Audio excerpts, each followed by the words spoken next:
July 9 తారీఖున జరిగే సమ్మెను పెద్ద ఎత్తున నిర్బంధిస్తూ ప్రభుత్వ కార్యాలయాలను అని డిమాండ్ చేస్తారు.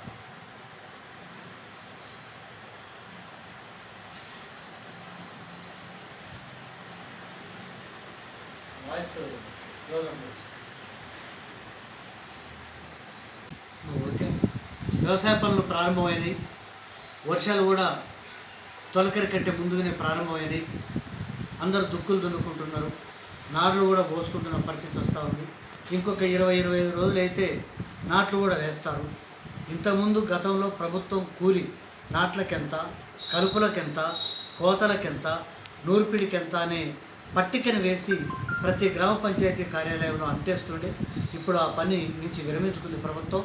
వెంటనే ఆ కనీస వేతనాలని పట్టికను ఏర్పాటు చేసి ప్రభుత్వం అన్ని గ్రామ పంచాయతీలలో అంటేసి చాటింపు వేసి చెప్పాలని చెప్పి తెలంగాణ వ్యవసాయ కార్మిక సంఘం నిజామాబాద్ జిల్లా కమిటీ ప్రభుత్వాన్ని డిమాండ్ చేస్తున్నది.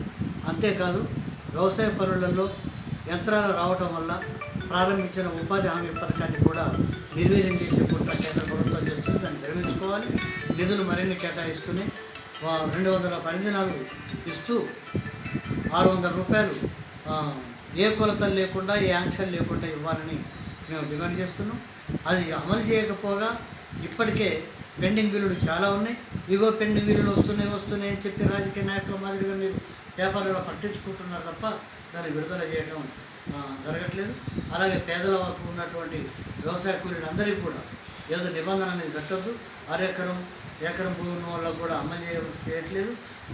కూలి పొందు కార్యక్రమాన్ని వెంటనే 12,000 రూపాయలు అమలు చేయాలని చెప్పేసి తెలంగాణ వ్యవసాయ కార్మిక సంఘం నిజామాబాద్ జిల్లా కమిటీ ప్రభుత్వాన్ని కోరుతున్నది.